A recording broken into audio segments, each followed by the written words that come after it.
Pernah nggak sih Anda baca label makanan, terus rasanya kayak lagi baca bahasa planet lain? Nah, hari ini kita bakal coba pecahin kode di balik nama-nama aneh itu dan cari tahu apa sih yang sebenarnya masuk ke dalam makanan kita. Anda pasti pernah deh ngalamin ini kan? Lagi berdiri di lorong supermarket, pegang sebungkus keripik, pas dibalik, daftar bahannya panjang banget dan namanya susah disebutin. Kayak lagi baca buku pelajaran kimia. Tenang, Anda nggak sendirian kok. Yuk kita bongkar bareng-bareng apa arti semua itu. Oke, mari kita mulai petualangan kita memecahkan kode rahasia di label makanan. Kita akan ungkap bahan-bahan apa aja yang sering banget tersembunyi padahal ada di depan mata kita. Jadi, apa sih sebenarnya zat aditif makanan itu?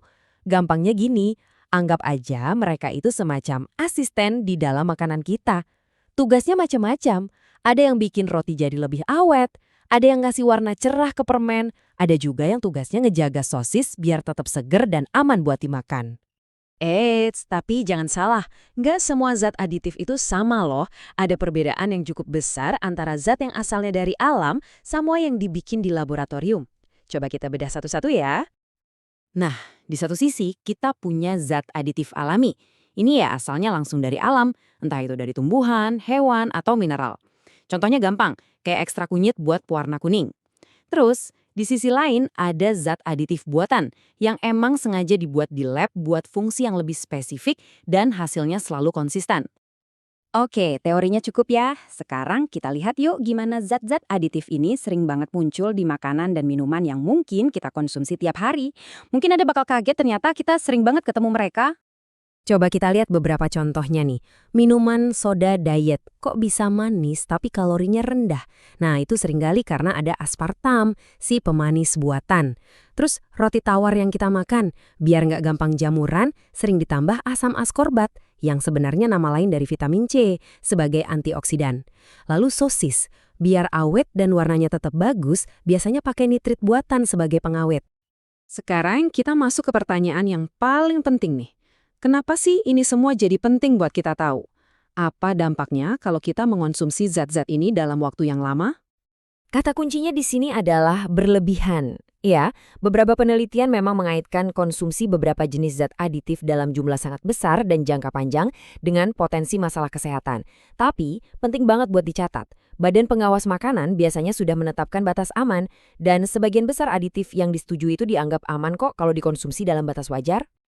Ada kutipan kuno yang relevan banget dari seorang ahli bernama Paracelsus. Dosisnya yang membuat racun. Artinya, hampir semua hal di dunia ini, bahkan air putih sekalipun, bisa jadi berbahaya kalau dikonsumsi secara berlebihan.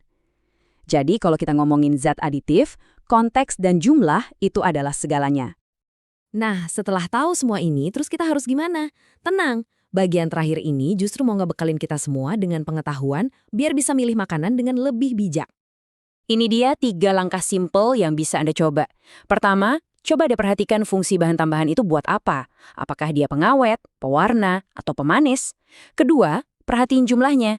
Biasanya, semakin panjang daftar bahannya, artinya makanan itu makin banyak diproses. Dan yang ketiga, ini yang paling gampang, coba deh utamain produk yang daftar bahannya pendek dan isinya Anda kenal. Jadi, kesimpulannya sebenarnya sederhana. Tujuan dari pembahasan ini bukan buat nakut-nakutin, sama sekali bukan. Justru sebaliknya, buat memberdayakan Anda. Dengan paham apa yang ada di balik label, kendali penuh ada di tangan Anda. Dan kesadaran itu, itulah alat paling ampuh yang Anda punya. Oke, sebagai penutup, saya mau ngajak Anda mikir sejenak.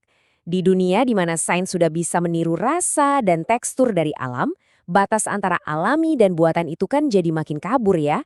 Nah, pertanyaannya, perlukah kita mendefinisikan ulang apa sih arti alami yang sebenarnya di zaman sekarang? Terima kasih sudah menyimak. Jika video ini menambah wawasan kamu, dimohon untuk klik tombol like, komentar, subscribe, dan bunyikan loncengnya. Semoga bermanfaat. Terima kasih.